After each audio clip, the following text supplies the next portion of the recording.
Hello YouTube, today I'm bringing back another video, and my voice sounds different just because I'm sick, but, I built this thing recently. It took me a few weeks to build just because of school and stuff, but it's a T-90MS Russian MBT, Ukrainian captured. I just threw a little flag up there, I guess. It's kind of neat to take off, but, yeah.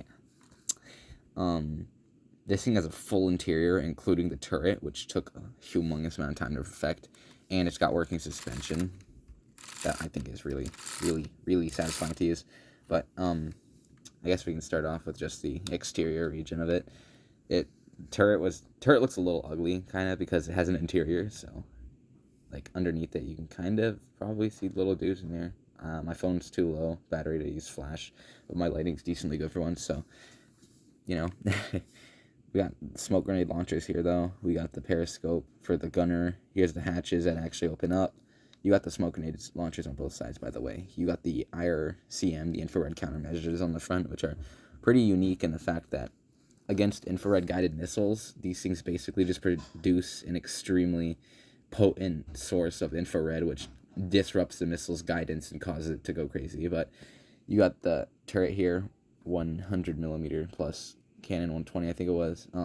It moves up and down. It's got realistic elevation and negative elevation.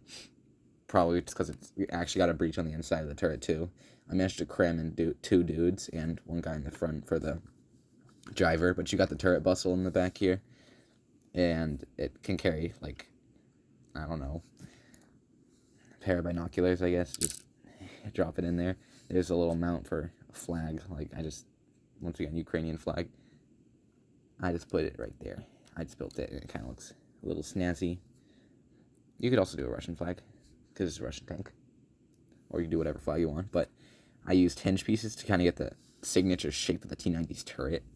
I really like the transition from the bustle to the long area, but there's some ERA right here. This little ingot piece works as ERA, and then in the front here you got the sloping, then you got the IRCM, which is similar to Darth Designer's, what's it called? Darth Designer's design.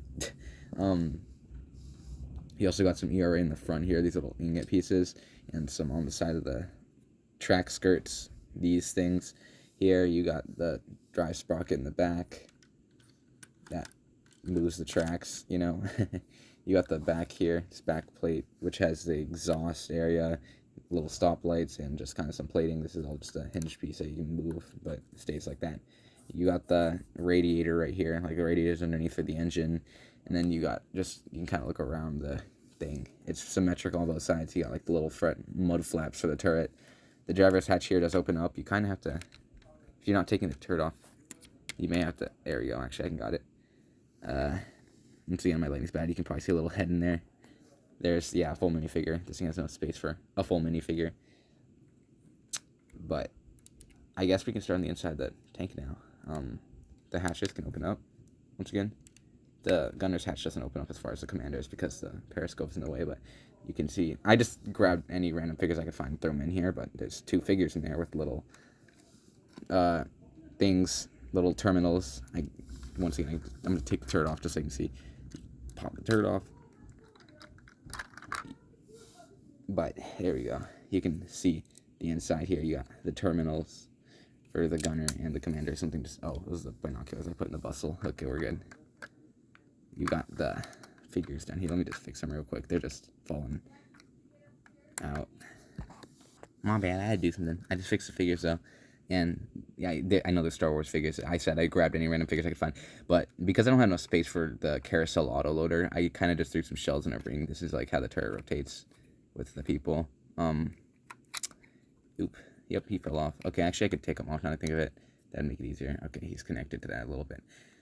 Once again, it's pretty cramped because it has a full interior, so that's just where they sit on those little 1x2s, but then this thing you can open up, and here's the engine and the transmission in the back, and then this part can open up, which I can actually just take this entire plate off, and here's the driver, and you can see like the little rubber bands. That's how the suspension works. They, like, when it pushes up the wheel, the rubber band pulls it back down on the pieces.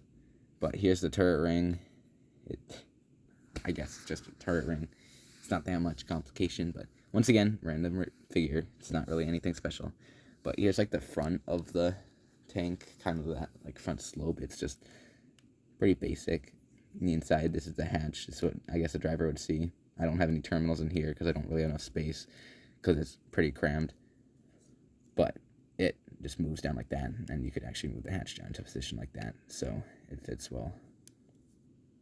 But you also have, I guess you can kind of look in the front here. This is the front slope of it, and then you have the mud flaps.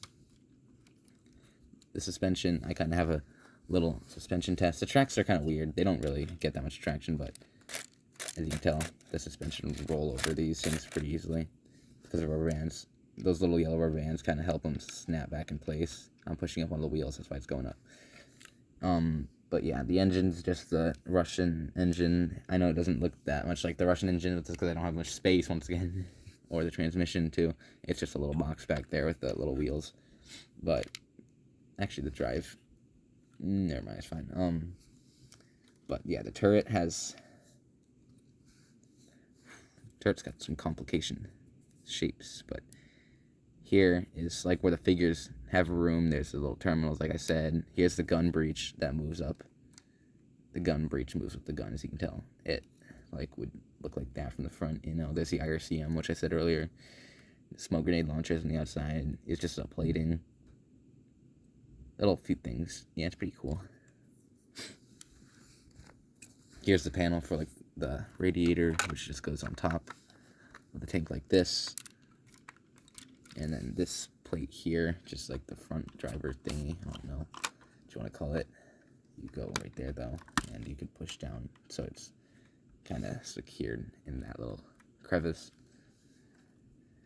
And I guess I don't need to put the figures in.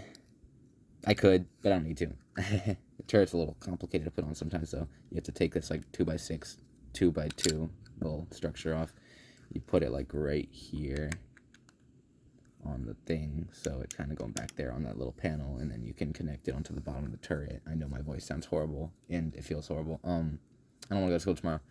Screw Sundays, man. But, and then down there, you can kind of make sure it's connected properly with the turret. But then, there you go. T-90MS, Russian MBT. Pretty fancy, full turret interior. The hatches are just open, I guess. You can... How much battery's my phone on? Jesus, it's draining fast. Okay. Yeah, you can see like the figures would go down in there. I can actually put my finger pretty far down there. I could probably stick a figure in there now that I think of it. Like, I could probably put the commander in there. Like, standing. Yeah, look at that. That's pretty cool.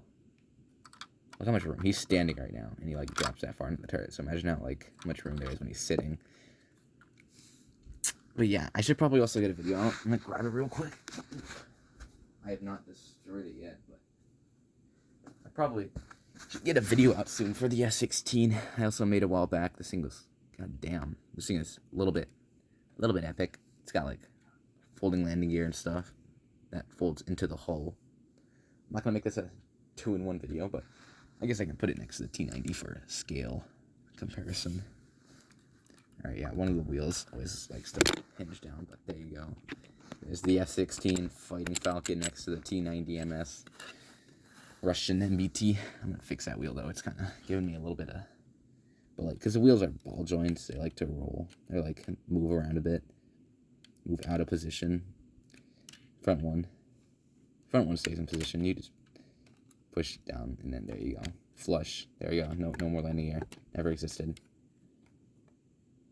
But, yeah, never mind. There's the wheels next to it. Okay, that's a better shot. As you can tell, they're both pretty big. To a minifigure. Here's a minifigure. Everyone knows how big a Lego minifigure is. Like, we've all had them before. Lego minifigure does fit in the F-16 cockpit. He fits in there really well, actually. Like, you just drop him in there nonchalantly. Close the canopy on him. See? Look at him. He's just in there. And then you could, I guess, throw the other figure into the commander's hatch of the T-90.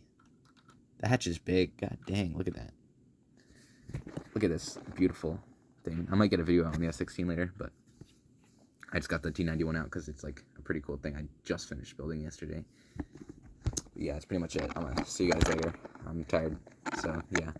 I know it's broad daylight out, so whatever.